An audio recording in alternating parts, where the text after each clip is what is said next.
दोस्तों एक बार फिर से हम आपके लिए RRB LP form fill up online 2026 apply process की अपडेट लेके आ चुके हैं। किस तरह से आप रेलवे असिस्टेंट लोको पायलट के 11,127 खाली पदों के लिए अपने फॉर्म अप्लाई कर सकते हो।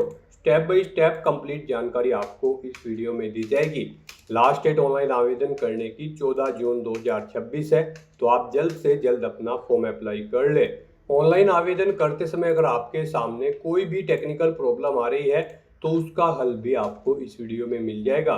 फॉर्म अप्लाई करते समय आपको कोई भी ऐसी गलती या फिर मिस्टेक नहीं करनी होगी जिसको करने से आपका एप्लीकेशन फॉर्म भी रिजेक्ट हो सकता है। फॉर्म अप्लाई करते समय आपको कुछ जनरल गाइडलाइंस को ध्यान में रखना होगा, तभी आपका एप्लीकेशन फॉर्म भी सक्सेसफुली सबमिट हो पाएगा। आप मोबाइल फोन, टैबलेट या फिर लैपटॉप किसी भी डिवाइस से अपना फॉर्म अप्लाई कर सकते हो। सेम तरह से आपका फॉर्म फिल होगा, बस लुकिंग इंटरफेस चेंज हो जाएगा। फॉर्म अप्लाई करते समय आप अपना रजिस्ट्रेशन किस प्रकार से करोगे, कैसे आप अपना यहाँ पर पर्सनल इंफॉर्मेशन की डिटेल फिल करोगे, किस तरह से कॉन्टैक्ट डिटेल फिल करोगे, आधार पैन वेरिफिकेशन, डिजी लॉकर आपको कैसे वेरिफिकेशन करना होगा, कैसे आप अपना पासवर्ड क्रिएट करोगे, पोस्ट और जोन प्रेफरेंस आपको कैसे देनी होगी, कैसे आप अपना लाइव फोटो कैप्चर करोगे, डॉक्यूमेंट सिग्नेचर फोटोग्राफ आपको कैसे और कितने केबी में अपलोड करने होंगे, फीस पेमेंट करते हुए रजिस्ट्रेशन से लेकर प्रिंट तक आप कैसे अपना फॉर्म अप्लाई करोगे। कंप्लीट जानकारी के लिए आपको ये वीडियो शुरू से लेके एंड तक बिना स्किप किए हुए देखनी होगी। इस वीडियो को पूरा देखने पर ही आपके सभी सवाल और डाउट क्लियर होंगे। तो चलिए दोस्तों, बिना कोई वक्त गंवाए शुरू करते हैं RRB LP form fill up online 2026 की पूरी जानकारी।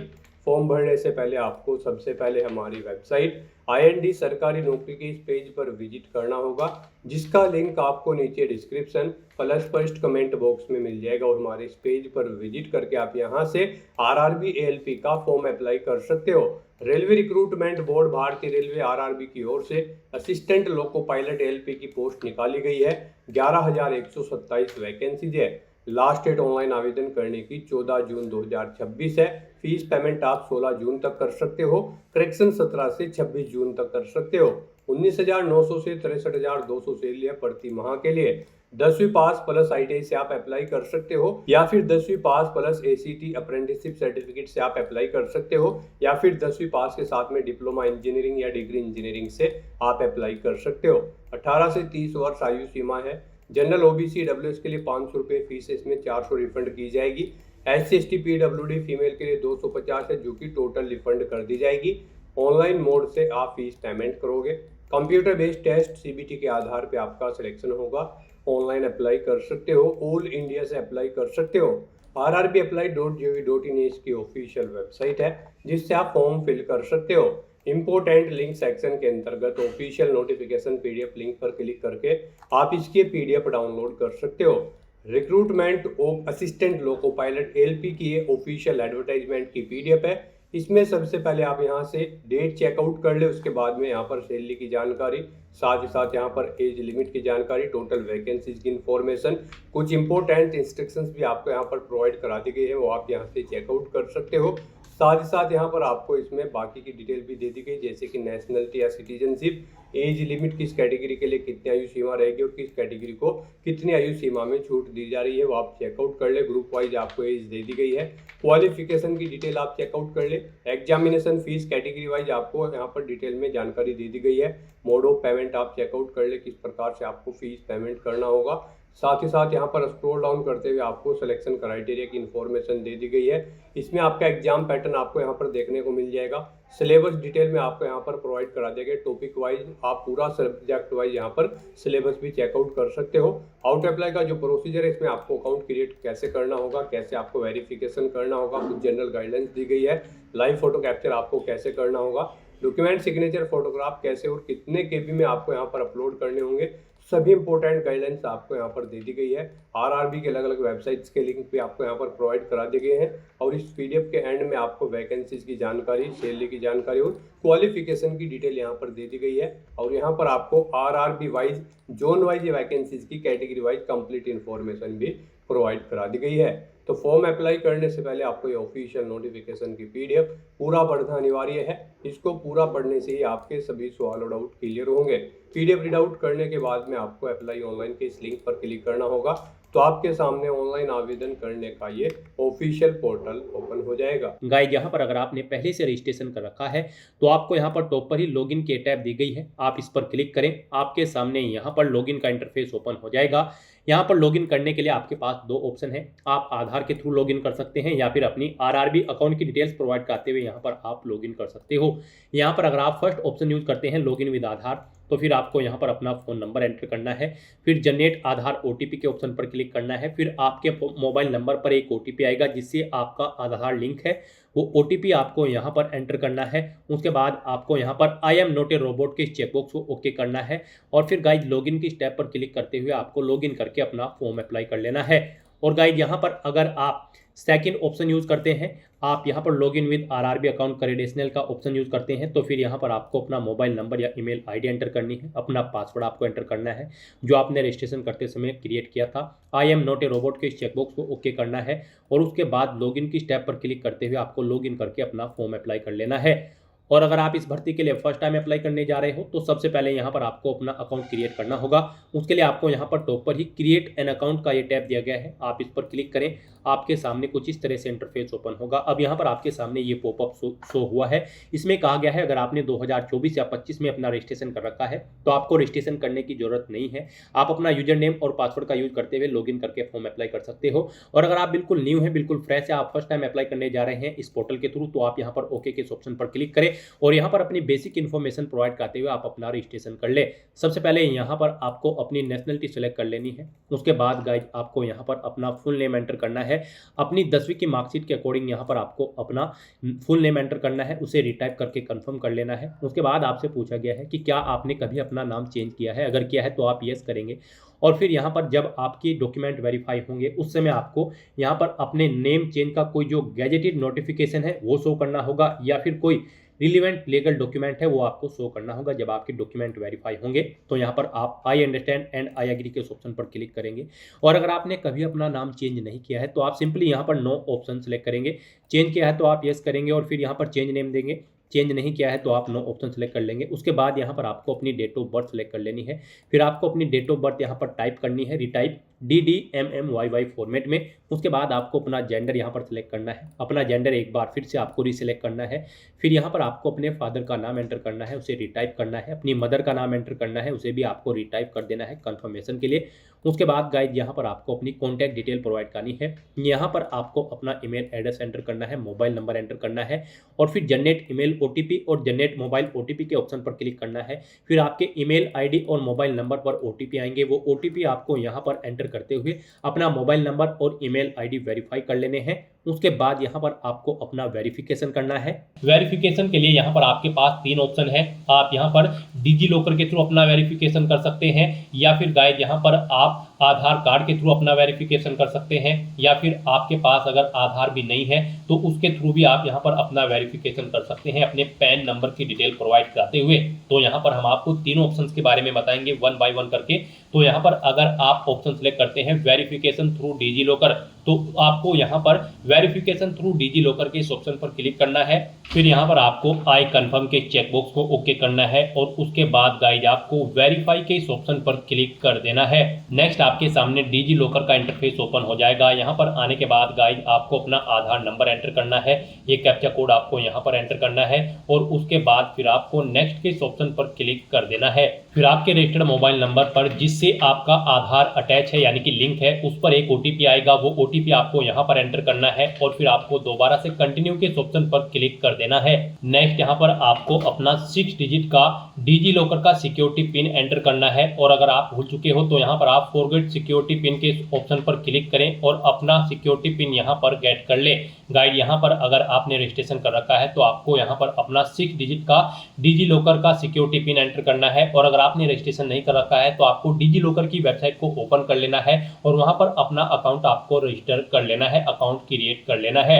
इस तरह से अपना पिन यहाँ पर एंटर करने के बाद फिर आपको कंटिन्यू के ऑप्शन पर ही क्लिक करना है। नेक्स्ट आपके सामने आपका डिजी लॉकर अकाउंट कुछ इस तरह से शो होगा। अब यहाँ पर आने के बाद गाइज आपको अलाउ के इस ऑप्शन पर क्लिक करना है इस तरह से यहाँ पर आपका डिजी लॉकर अकाउंट के थ्रू आपका वेरिफिकेशन कंप्लीट हो जाएगा और आपको आरआरबी के इसी इंटरफेस पर रिडायरेक्ट कर दिया जाएगा। नेक्स्ट ऑप्शन यहाँ पर वेरिफिकेशन का है आधार कार्ड के थ्रू। गाइज अगर यहाँ पर आप वेरिफिकेशन थ्रू आधार कार्ड ऑप्शन सेलेक्ट करते हैं तो फिर आपके सामने यहाँ पर कुछ इस तरह से इंटरफेस शो होगा। यहाँ पर आने के बाद आपको अपना आधार कार्ड नंबर एंटर करना है। उसके बाद आपको जनरेट आधार ओटीपी के ऑप्शन पर क्लिक करना है।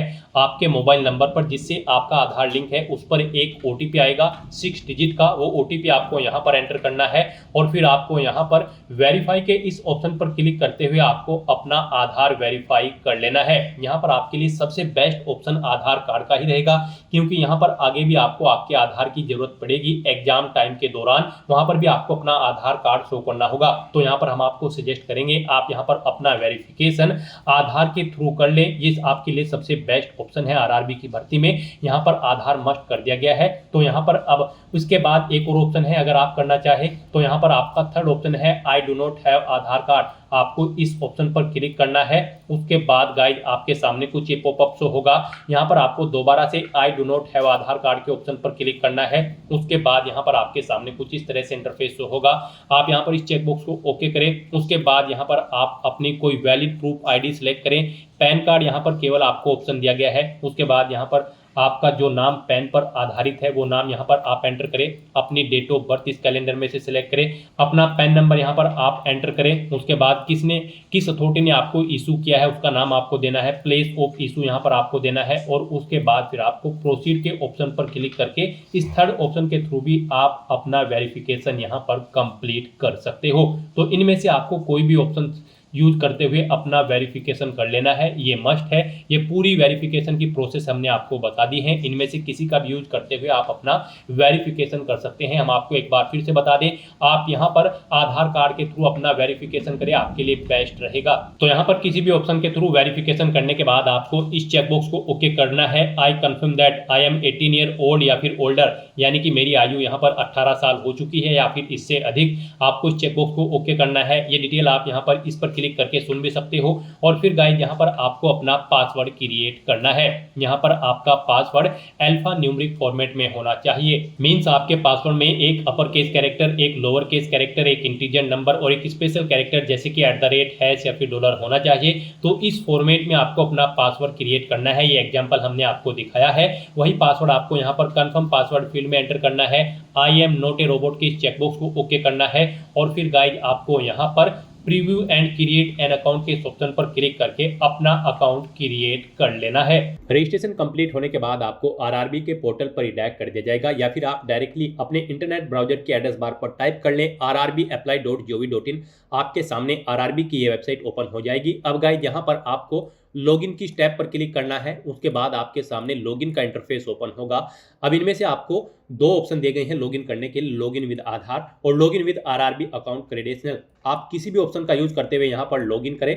अगर आप सेकंड ऑप्शन का यूज कर रहे हैं मान लीजिए, तो यहाँ पर आपको अपना मोबाइल नंबर या फिर ईमेल एड्रेस एंटर करना है। अपना पासवर्ड आपको एंटर करना है जो आपने रजिस्ट्रेशन करते समय क्रिएट किया है।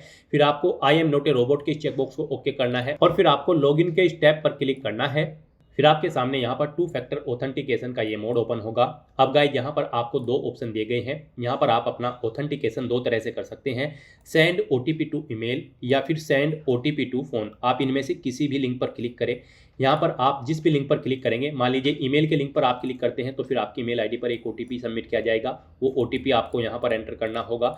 और अगर आप send OTP to phone option पर क्लिक करते हैं तो फिर आपके मोबाइल नंबर पर एक ओटीपी सबमिट किया जाएगा। वो ओटीपी आपको यहाँ पर एंटर करना होगा और उसके बाद आपको लॉगिन की स्टेप पर क्लिक करना है। लॉगिन करने के बाद आपके सामने कुछ इस तरह से इंटरफेस ओपन होगा। यहाँ पर आपको कुछ जनरल इंस्ट्रक्शन दिए गए हैं। आपको इन्हें फॉर्म अप्लाई करने से पहले केयरफुली रीड आउट कर लेना है और उसके बाद गाइस आपको यहाँ पर ऑनलाइन एप्लीकेशन के स्टेप पर क्लिक करना है या फिर आपको टॉप पर ही ऑनलाइन एप्लीकेशन का ये एक और टैब दिया गया है, आपको इस पर क्लिक करना है। इनमें से आप किसी भी टैब पर क्लिक करें। फिर आपके सामने कुछ इस तरह से इंटरफेस ओपन होगा। यहाँ पर आरआरबी के पोर्टल पर करंट में जितनी भी भर्तियां चल रही होंगी वो सभी यहाँ पर आपको शो कर दी जाएगी। यहाँ पर आपको centralize employment notice CN 1/2026 recruitment of assistant loco pilot ALP के इस सेक्शन में आना है। और यहाँ पर ALP की इस भर्ती पर अप्लाई करने के लिए आपको सबसे पहले बोर्ड सेलेक्ट करना है। आप जिस बोर्ड के लिए अपना फॉर्म अप्लाई करना चाहते हैं, रेलवे का बोर्ड सेलेक्ट करें। उसके बाद आप इन चेकबॉक्सेस को ओके करें और उसके बाद गाइस फिर नेक्स्ट के इस ऑप्शन पर क्लिक कर दें। फिर आपके सामने यहाँ पर मेडिकल फिटनेस का ये पॉपअप शो होगा। यहाँ पर आपसे कुछ क्वेश्चन पूछे गए हैं, इनके आंसर आपको येस या नो में प्रोवाइड करने हैं। यहाँ पर आपसे पूछा गया है सबसे पहले, क्या आपको बोलने में कोई प्रॉब्लम है, आप हकलाते वगैरह तो नहीं है। तो यहाँ पर आपको येस या नो अपने अकॉर्डिंग ऑप्शन सेलेक्ट करना है। यहाँ पर अगर येस करेंगे तो फिर आप एलिजिबल नहीं होंगे। मोस्टली यहाँ पर सभी ऑप्शन में आपको नो करना होगा। फिर आपसे पूछा गया है कि क्या आपको सुनने में कोई प्रॉब्लम है, येस या नो आप अपने अकॉर्डिंग करेंगे। फिर यहाँ पर आपसे पूछा गया है आपको दोनों आंखों से बिल्कुल सही नज़र आता है, तो यहाँ पर आपको येस ऑप्शन सेलेक्ट करना है। यहाँ पर आपको नो ऑप्शन सेलेक्ट नहीं करना होगा, अदरवाइज आप एलिजिबल नहीं होंगे। फिर आपसे पूछा गया है आप यहाँ पर चश्मे वगैरह या फिर लेंसेज वगैरह का यूज़ तो नहीं करते हैं अपनी आंखों में, तो यहाँ पर आपको येस या नो अपने अकॉर्डिंग ऑप्शन सेलेक्ट करना है। फिर आपसे पूछा गया है क्या आपने कोई लेसिक वगैरह कराया है अपनी आंखों का या फिर कोई सर्जरी कराई है, तो यहाँ पर भी आपको येस या नो ऑप्शन सेलेक्ट करना है। फिर आपसे पूछा गया है क्या आपको कलर ब्लाइंडनेस है, अगर है तो आप येस करेंगे, फिर आप एलिजिबल नहीं होंगे, नहीं है तो आप नो ऑप्शन सेलेक्ट कर लेंगे। तो इस तरह से यहाँ पर आपको अपने अकॉर्डिंग ऑप्शन सेलेक्ट करने हैं और उसके बाद गाइज फिर आपको यहाँ पर कंटिन्यू के इस ऑप्शन पर क्लिक करना है। फिर यहाँ पर आपसे मेंटल फिटनेस के अकॉर्डिंग कुछ क्वेश्चन पूछे गए हैं। यहाँ पर आपसे पूछा गया है कि क्या आप यहाँ पर साइकेट्रिक या फिर न्यूरोलॉजिकल प्रॉब्लम है आपको कोई, अगर है तो आप यस करेंगे, नहीं तो नो ऑप्शन सेलेक्ट करेंगे। फिर आपसे पूछा गया है कि क्या यहाँ पर आपको ब्लैकआउट या फिर दौरे वगैरह पड़ते हैं या फिर आप बेहोश हो जाते हैं कभी कभी, तो यहाँ पर आपको यस या नो अपने अकॉर्डिंग ऑप्शन सेलेक्ट करना है। फिर आपसे पूछा गया है कि क्या यहाँ पर लंबे समय तक आप अपना ध्यान बनाए रखते हैं, यहाँ पर आपको येस या नो अपने अकॉर्डिंग ऑप्शन सेलेक्ट करना है और फिर कंटिन्यू के इस ऑप्शन पर क्लिक करना है। उसके बाद यहाँ पर आपको अपनी मेडिकल कंडीशंस के बारे में बताना है। यहाँ पर आपसे पूछा गया कि क्या आपको डायबिटीज़ वगैरह तो नहीं है, तो यहाँ पर आपको अपने अकॉर्डिंग ऑप्शन सेलेक्ट करना है। फिर आपसे पूछा गया है क्या यहाँ पर आपको हाइपरटेंशन हाई ब्लड प्रेशर की प्रॉब्लम है, अगर है तो यस करें, नहीं तो नो ऑप्शन सेलेक्ट करें। फिर आपसे पूछा गया है कि क्या यहाँ पर आपको कोई सांस की बीमारी या कोई पुरानी बीमारी तो नहीं है, तो यहाँ पर भी आपको नो ऑप्शन सेलेक्ट करना है। फिर आपसे पूछा गया है कि क्या आप यहाँ पर कोई नशे की गोली वगैरह तो नहीं लेते हैं, नशे की दवाइयाँ वगैरह, तो यहाँ पर भी आपको नो ऑप्शन सेलेक्ट करना है। उसके बाद आपको कंटिन्यू के इस ऑप्शन पर क्लिक करना है। अब यहाँ पर आपसे पूछा गया है क्या यहाँ पर आप ड्रग्स वगैरह कोई नशीली दवाइयाँ तो नहीं लेते हैं, तो यहाँ पर भी आपको नो ऑप्शन सेलेक्ट करना है। और आप यहाँ पर शराब वगैरह तो नहीं पीते हैं, आप हैबिचुअल यहाँ पर ड्रिंक तो नहीं करते हैं जिससे आपके काम पर इफेक्ट पड़े, तो यहाँ पर भी आपको नो ऑप्शन सेलेक्ट करना है। उसके बाद आपको कंटिन्यू के इस ऑप्शन पर क्लिक करना है। फिर यहाँ पर आपको फाइनल डिक्लेरेशन सेक्शन में आई एग्री की इस चेकबॉक्स को ओके करना है। पीछे आपने जो डिटेल प्रोवाइड कराई है उन्हें आप एग्री करते हैं और फिर गाइस आपको यहाँ पर सबमिट के इस ऑप्शन पर क्लिक करना है। अब यहाँ पर आपका फॉर्म स्टार्ट हो चुका है। कुछ डिटेल यहाँ पर आपको आपकी ऑटोमेटिकली फिर मिलेगी, जैसे कि यहाँ पर आपकी डेट ऑफ बर्थ, आपका नाम, आपके फादर का नाम, आपकी मदर का नाम, ये आपके रजिस्ट्रेशन से फैच कर ली गई है।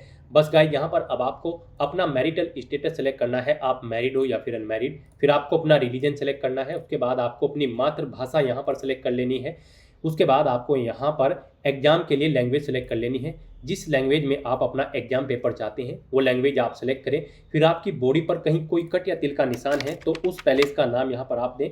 2 पैलेस के नाम यहाँ पर आपको देने होंगे, नहीं है तो आप नो मार्क यहाँ पर एंटर कर देंगे। उसके बाद यहाँ पर आपको अपनी कम्युनिटी की डिटेल देनी है। यहाँ पर आप अपनी कम्युनिटी सेलेक्ट करें। उसके बाद अगर आप रिजर्व कैटेगरी से बिलोंग करते हैं तो यहाँ पर आप अपनी कास्ट का नाम देंगे। फिर यहाँ पर आप अपना कास्ट सर्टिफिकेट नंबर एंटर करेंगे, किसने आपको उसे इशू कराया है आपके सर्टिफिकेट को, उस डेजिग्नेशन रैंक को यहाँ पर आप सेलेक्ट करेंगे, जैसे कलेक्टर, कमिश्नर या फिर मैजिस्ट्रेट, जिसने भी आपको यहाँ पर प्रोवाइड कराया है वो यहाँ पर आप सेलेक्ट करें। फिर यहाँ पर आपको किस स्टेट से वो इशू हुआ है वो स्टेट आपको सेलेक्ट कर लेना है। जिस स्टेट का आपके पास कास्ट सर्टिफिकेट है, किस डेट को इशू हुआ है वो डेट आपको सेलेक्ट कर लेनी है। आप फ्री ट्रेवल पास चाहते हैं या फिर नहीं, आप येस या नो अपने अकॉर्डिंग ऑप्शन सेलेक्ट कर लेंगे। फ्री ट्रेवल पास अगर आप चाहते हैं तो फिर यहाँ पर आपको अपना वैलिड कास्ट सर्टिफिकेट अपलोड करना होगा। उसके लिए आपको यहाँ पर अपलोड डॉक्यूमेंट के ऑप्शन पर क्लिक करना है, फाइल को सिलेक्ट कर लेना है और अपना कास्ट सर्टिफिकेट यहाँ पर आपको अपलोड कर देना है। आपका ये सर्टिफिकेट यहाँ पर PDF फॉर्मेट में होना चाहिए, 400 KB से कम इसका साइज फाइल का होना चाहिए। इस तरह से आपको ये अपनी डिटेल प्रोवाइड करनी है। फिर यहाँ पर आपको अपने एड्रेस की डिटेल प्रोवाइड करनी है। यहाँ पर आपको अपना प्रेजेंट एड्रेस एंटर करना है। आप अपना प्रेजेंट एड्रेस यहाँ पर एंटर करें। उसके बाद यहाँ पर आपको अपना परमानेंट एड्रेस एंटर करना है। यहाँ पर आप अपना परमानेंट एड्रेस एंटर करें और अगर आपका परमानेंट एड्रेस आपके प्रेजेंट एड्रेस के अकॉर्डिंग सेम है तो tick if permanent address is same as present address में इस चेकबॉक्स को आप ओके कर देंगे। ऑटोमेटिकली आपका परमानेंट एड्रेस आपके प्रेजेंट एड्रेस के अकॉर्डिंग यहाँ पर फिल हो जाएगा। इस तरह से अपनी डिटेल प्रोवाइड करने के बाद गाइज फिर आपको यहाँ पर सेव के इस ऑप्शन पर क्लिक करके अपनी डिटेल सेव कर देनी है और उसके बाद फिर आपको यहाँ पर नेक्स्ट के इस ऑप्शन पर क्लिक करना है। फिर आपके सामने ये पॉपअप शो होगा। यहाँ पर आपसे कहा गया है आपका जो फीस रिफंड है वो आपके उस बैंक अकाउंट में सबमिट किया जाएगा जिससे आपका आधार नंबर लिंक है। तो यहाँ पर अब आपको आई अंडरस्टैंड एंड एग्री के इस ऑप्शन पर क्लिक करना है और अब यहाँ पर आपको अपनी कुछ और डिटेल्स देनी है। यहाँ पर आपसे पूछा गया है कि क्या आप ई एक्स सर्विसमैन कैंडिडेट हैं, अगर हैं तो आप यस करेंगे और फिर यहाँ पर आप बताएंगे किस में आपने सर्विस की है, आर्मी, नेवी या फिर एयरफोर्स, किस रैंक पर थे। यहाँ पर एंट्री की डेट आप सेलेक्ट करेंगे, क्या यहाँ पर आप फिलहाल भी जॉब कर रहे हैं या फिर नहीं। इन डेट्स के अकॉर्डिंग यहाँ पर आपकी सर्विस की लेंथ कैलकुलेट करके आपको शो कर दी जाएगी और अगर आप ये एक सर्विसमैन नहीं हैं तो आप सिंपली नो ऑप्शन सेलेक्ट कर लेंगे। फिर आपसे पूछा गया है कि क्या आप एलिजिबल हैं और यहाँ पर फीस कंसेशन चाहते हैं under EBC in term of पारा 70 ऑफ, यानी कि अगर आप इकोनॉमिकली बैकवर्ड क्लास से बिलोंग करते हैं तो फिर यहाँ पर आपको फीस में कंसेशन दिया जाएगा। तो यहाँ पर अगर आप ईबीसी कैटेगरी के अंतर्गत आते हैं तो यस ऑप्शन सेलेक्ट करेंगे, I understand and I agree के इस ऑप्शन पर क्लिक करेंगे और अपनी डिटेल देंगे। यहाँ पर आपको डॉक्यूमेंट बताना होगा कौन सा डॉक्यूमेंट है जिसके बेस पर आपको यहाँ पर कंसेशन दिया जाए ईबीसी डिटेल के अंतर्गत। तो यहाँ पर आपके पास ईबीसी सर्टिफिकेट है इकोनॉमिकली बैकवर्ड क्लास का, या फिर बीपीएल कार्ड है, या फिर इज्जत एमएसटी इशूड है रेलवे के द्वारा। यहाँ पर आप अपने अकॉर्डिंग ऑप्शन सेलेक्ट करेंगे, किस अथॉरिटी ने आपको प्रोवाइड कराया है वो आप सेलेक्ट करेंगे, सर्टिफिकेट का नंबर देंगे, कब इशू हुआ है वो डेट आप सेलेक्ट करेंगे। और अगर आप यहाँ पर इस इकोनॉमिकली बैकवर्ड क्लास के अंतर्गत नहीं आते हैं तो आप सिंपली नो ऑप्शन सेलेक्ट कर लेंगे, फिर आपको आगे की डिटेल नहीं देनी होगी।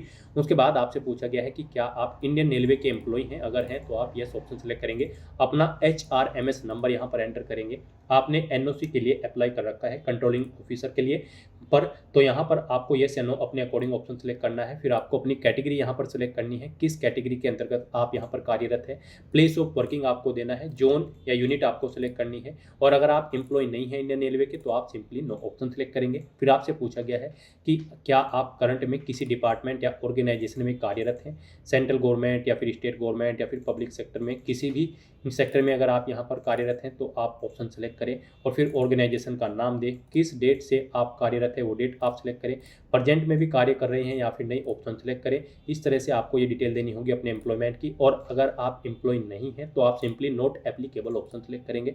फिर आपसे पूछा गया है कि क्या आपने यहाँ पर ACT अप्रेंटिस का कोर्स कंप्लीट कर लिया है, यहाँ पर अगर कर लिया है तो आप यस करेंगे, ट्रेड का नाम देंगे जिस ट्रेड में आपने कंप्लीट किया है, ट्रेनिंग आपने कब से ली और कब तक आपने ली वो डेट आप सेलेक्ट करेंगे। इनके अकॉर्डिंग आपकी ट्रेनिंग का ड्यूरेशन कैलकुलेट करके आपको शो कर दिया जाएगा।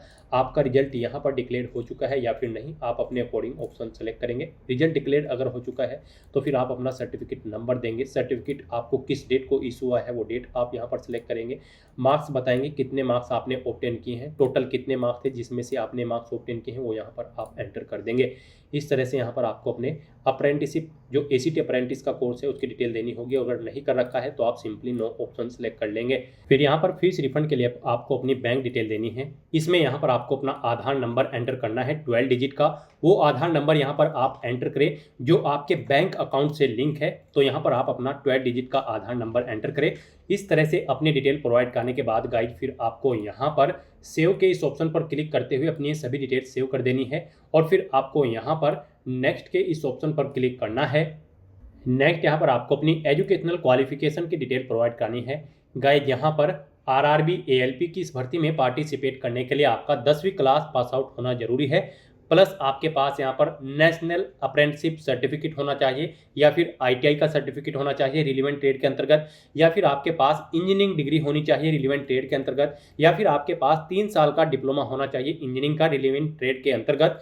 तो यहाँ पर अब आपको अपनी क्वालिफिकेशन की डिटेल देनी है। सबसे पहले यहाँ पर आपको अपनी 10वीं क्लास की डिटेल देनी है। उसके बाद आपके पास इनमें से जो भी क्वालिफिकेशन है, आपके पास अप्रेंटिसशिप सर्टिफिकेट है या फिर ITI सर्टिफिकेट है या फिर डिग्री है आपके पास इंजीनियरिंग की रिलीवेंट ट्रेड के अंतर्गत या फिर डिप्लोमा है, तो उनकी डिटेल यहाँ पर आपको देनी होगी। सबसे पहले यहाँ पर आपको अपनी 10वीं क्लास की डिटेल देनी है। तो यहाँ पर आप मैट्रिकुलेशन ऑप्शन सेलेक्ट करें और यहाँ पर आप अपनी 10वीं क्लास की डिटेल अब प्रोवाइड करें। सबसे पहले आपको स्टेट सेलेक्ट करना है, जिस स्टेट से आपने अपनी 10वीं क्लास पास आउट की है। फिर आपको डिस्ट्रिक्ट सेलेक्ट कर लेना है। उसके बाद आपको यहाँ पर बोर्ड का नाम एंटर करना है जिस बोर्ड से आपने अपनी 10वीं क्लास पास आउट की है। फिर आपको पासिंग डेट सेलेक्ट करनी है, कब आपने अपनी 10वीं क्लास पास आउट की है। अपनी 10वीं का रोल नंबर यहाँ पर आपको एंटर करना है और फिर यहाँ पर आपको अपनी 10वीं क्लास के सर्टिफिकेट का सीरियल नंबर भी एंटर कर देना है। इस तरह से यहाँ पर आपको अपनी 10वीं क्लास की डिटेल प्रोवाइड करनी है और फिर गाइड आपको यहाँ पर ऐड के इस ऑप्शन पर क्लिक करते हुए अपनी ये डिटेल ऐड कर देनी है 10वीं क्लास की। इस तरह से यहाँ पर आपकी 10वीं क्लास की क्वालिफिकेशन सक्सेसफुली ऐड हो जाएगी। इसमें अगर आप एडिट करना चाहते हैं तो पेंसिल के इस ऑप्शन पर क्लिक करके आप एडिट कर सकते हैं। इसे डिलीट करना चाहते हैं तो डिलीट के इस ऑप्शन पर क्लिक करके आप डिलीट कर सकते हैं। अब गाइस यहाँ पर आपको 10वीं क्लास की डिटेल प्रोवाइड करने के बाद आपको अपनी नेशनल अप्रेंटिसशिप सर्टिफिकेट की डिटेल देनी है, या फिर ITI कर रखी है तो उसकी डिटेल देनी है, या फिर आपके पास इंजीनियरिंग डिग्री है उसकी डिटेल देनी है, या फिर आपके पास 3 साल का डिप्लोमा है इंजीनियरिंग का रिलेवेंट ट्रेड के अंतर्गत, उसकी डिटेल आपको देनी है। इनमें से आपके पास जो भी क्वालिफिकेशन है वो यहाँ पर आप सेलेक्ट करें और फिर उसकी डिटेल यहाँ पर आप प्रोवाइड कराएं। मान लीजिए आपके पास ITI है तो फिर यहाँ पर आपको डिसिप्लिन देनी होगी, जिस डिसिप्लिन में आपने अपने ITI कंप्लीट कर रखी है जिस ट्रेड में। उसके बाद आपको स्टेट सेलेक्ट करना है, किस स्टेट से पास आउट की है, डिस्ट्रिक्ट सेलेक्ट करना है, इंस्टीट्यूट का नाम देना है जिससे आपने अपनी ITI पास आउट की है, पासिंग डेट आपको सेलेक्ट कर लेनी है। यहाँ पर आपको सर्टिफिकेट NCVT से मिला है ITI का या फिर SCVT से, आप अपने कोडिंग ऑप्शन सेलेक्ट करें। सर्टिफिकेट का टाइप सेलेक्ट करें, और नेशनल ट्रेड सर्टिफिकेट है या फिर स्टेट ट्रेड सर्टिफिकेट है, आप अपने कोडिंग ऑप्शन सेलेक्ट कर लें। इस तरह से अपने डिटेल प्रोवाइड करने के बाद गाइज फिर आपको यहाँ पर ऐड के इस ऑप्शन पर क्लिक करके अपनी ये डिटेल भी ऐड कर देनी है। इस तरह से यहाँ पर आपकी ITI की डिटेल भी सक्सेसफुली ऐड हो जाएगी। तो इस तरह से यहाँ पर आपने जो भी कर रखा है 10वीं के बाद नेशनल अप्रेंटिस सर्टिफिकेट, ITI या फिर डिग्री या फिर डिप्लोमा इंजीनियरिंग में रिलेवेंट ट्रेड के अंतर्गत, उसकी डिटेल यहाँ पर आप प्रोवाइड कर सकते हैं। ITI के साथ अगर आपने यहाँ पर डिग्री या फिर डिप्लोमा भी कर रखा है तो उसकी डिटेल भी आप यहाँ पर ऑप्शन सेलेक्ट करने के बाद सेम ऐसे ही प्रोवाइड कर सकते हैं। तो इस तरह से यहाँ पर अपनी क्वालिफिकेशन की डिटेल प्रोवाइड करने के बाद गाइड फिर आपको यहाँ पर नेक्स्ट के इस ऑप्शन पर क्लिक करना है।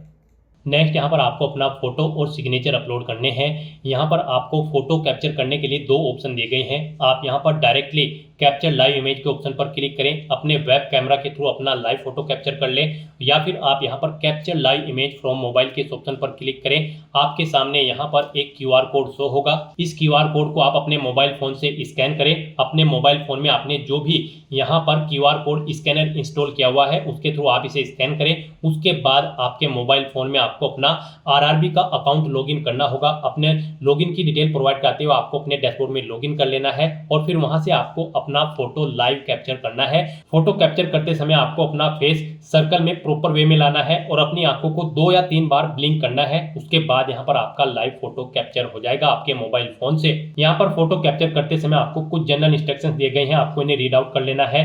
फोटो कैप्चर करते समय आपको सफेद कपड़े नहीं पहनने हैं, और जिस स्थान पर आप अपना फोटो कैप्चर करेंगे वहां पर प्रॉपर वे में लाइट होनी चाहिए और प्लेन बैकग्राउंड उस स्थान का होना चाहिए। और यहाँ पर आपको बिल्कुल सीधा कैमरे की तरफ देखना है, और आपको यहाँ पर फोटो कैप्चर करते समय अपने सर पर कोई टोपी या फिर कैप नहीं पहननी है, ना आपको अपने चेहरे पर कोई मास्क लगाना है, और ना ही आपको अपने आंखों पर कोई चश्मा यहाँ पर पहनना है। तो यहाँ पर आपको कुछ इन इंस्ट्रक्शंस को ध्यान में रखते हुए अपना लाइव फोटो कैप्चर कर लेना है। दोस्तों, मोबाइल से लाइव फोटो कैप्चर करने के लिए सबसे पहले आपको अपने फोन में QR code scanner application open करनी होगी। उसके बाद में आपको ये बार कोड यहाँ पर स्कैन कर लेना होगा। उसके बाद में आपको इस लिंक पर क्लिक करना होगा। उसके बाद यहाँ पर आने के बाद में आपको RRB अकाउंट के अंतर्गत अपने डैशबोर्ड में लॉगिन करना होगा। लॉगिन करने के लिए आप आधार से लॉगिन कर सकते हो या फिर RRB अकाउंट के थ्रू लॉगिन कर सकते हो। जैसे कि हम आपको RRB अकाउंट के थ्रू लॉगिन करके दिखा रहे हैं। सबसे पहले आपको यहाँ पर अपना ईमेल एड्रेस एंटर करना होगा, पासवर्ड आपको एंटर करना होगा और इस चेक बॉक्स को ओके करना होगा,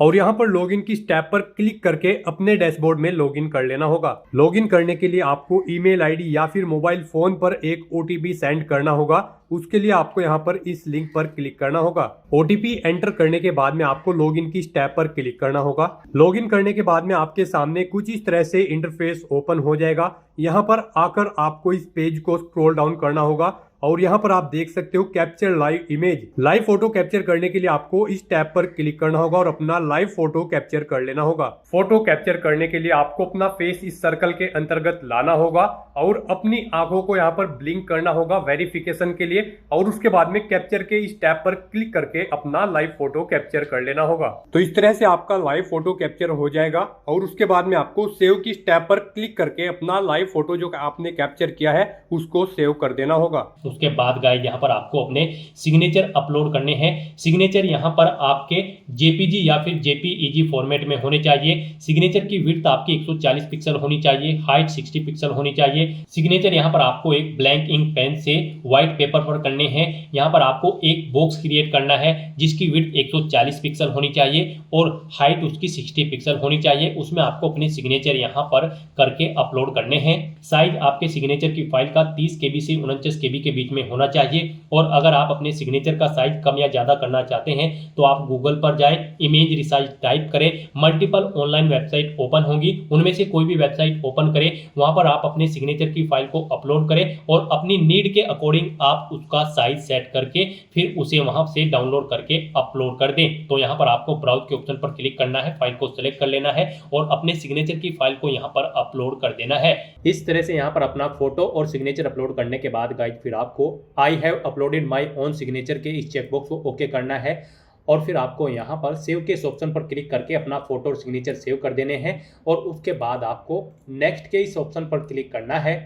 नेक्स्ट यहाँ पर आपको आपके बोर्ड के अकॉर्डिंग अपनी जोन प्रेफरेंस देनी है। गाइड यहाँ पर आप जिस जोन को जिस नंबर पर प्रेफरेंस देना चाहते हैं उस नंबर पर आप उसके सामने प्लस के ऑप्शन पर क्लिक करेंगे और उसे यहाँ पर प्रेफरेंस देंगे। इस तरह से यहाँ पर आपको 1 बाय 1 करके अपनी जोन प्रेफरेंस देनी है। आप जिस जोन को जिस नंबर पर प्रेफरेंस देना चाहते हैं उसके सामने उसी नंबर पर प्लस के ऑप्शन पर क्लिक करें और यहाँ पर इस सेकंड बॉक्स में उसे 1 बाय 1 करके ऐड कर दें।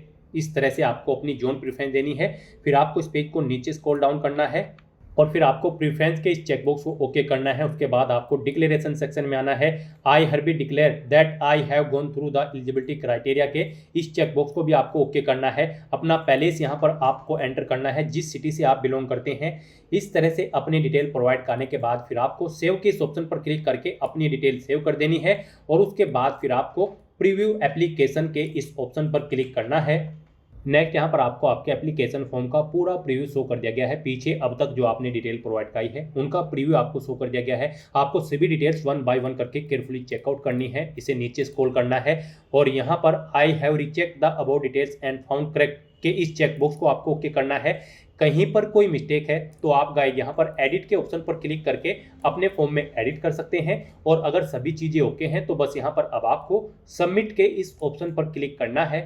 सबमिट ऑप्शन पर क्लिक करने के बाद आपके सामने ये पॉपअप शो होगा। अब आपको दोबारा से एक बार फिर सबमिट के इस ऑप्शन पर क्लिक करना है। इस तरह से यहाँ पर आपका एप्लीकेशन फॉर्म सक्सेसफुली सबमिट हो जाएगा। आपका फॉर्म तो सबमिट हो चुका है लेकिन कंसीडर इसे आपके फीस पेमेंट के बाद ही किया जाएगा। तो यहाँ पर अब आपको अपनी कैटेगरी के अकॉर्डिंग एप्लीकेशन फीस का अमाउंट पे करना है। गाइस यहाँ पर general OBC EWS category candidate के लिए 500 रुपये फीस है। 400 रुपये फीस उनकी बाद में रिफंड कर दी जाएगी। रिजर्व कैटेगरी कैंडिडेट के लिए 250 रुपये यहाँ पर एप्लीकेशन फीस का अमाउंट तय किया गया है। पूरी की पूरी फीस उनकी बाद में यहाँ पर रिफंड कर दी जाएगी। तो यहाँ पर अब आपको अपना फीस पेमेंट करने के लिए पे विद SBI ई पे के इस ऑप्शन पर क्लिक करना है। फिर आपके सामने ये पॉपअप शो होगा। अब आपको इसमें इस चेकबॉक्स को ओके करना है आई एग्री के और उसके बाद आपको यहाँ पर प्रोसीड के इस ऑप्शन पर क्लिक करना है। नेक्स्ट यहाँ पर आपको फीस पेमेंट के इस इंटरफेस पर डायरेक्ट कर दिया जाएगा। यहाँ पर आप debit card, credit card, net banking या फिर UPI के माध्यम से अपना फीस पेमेंट कर सकते हो। यहाँ पर आपके लिए सबसे बेस्ट और इजी ऑप्शन UPI का रहेगा। आप UPI के इस ऑप्शन पर क्लिक करें। उसके बाद आप यहाँ पर UPI QR के इस रेडियो बटन पर क्लिक करें और फिर गाइस आप यहाँ पर पे नाउ के इस ऑप्शन पर क्लिक करें। फिर आपके सामने ये QR कोड शो होगा। आप इसे अपने UPI से स्कैन करें और अपना फीस पेमेंट कर दें। सक्सेसफुली फीस पेमेंट करते ही यहाँ पर आपके एप्लीकेशन फॉर्म की सभी टास्क कंप्लीट हो जाएगी। फिर आपको आपके डैशबोर्ड में डायरेक्ट कर दिया जाएगा और फिर वहाँ से आपको अपने एप्लीकेशन फॉर्म का एक हार्ड कॉपी या फिर सॉफ्ट कॉपी प्रिंट आउट ले लेना है फ्यूचर यूज के लिए, फ्यूचर रेफरेंस के लिए। तो दोस्तों ऐसे आप RRB assistant loco pilot ALP की इस भर्ती के लिए अपने फॉर्म अप्लाई कर सकते हो बिना कोई मिस्टेक के हुए। आज की इस वीडियो में बस इतना ही। आई होप ये वीडियो आपको पसंद आई होगी। अगर पसंद आई हो तो इसे लाइक और शेयर करें।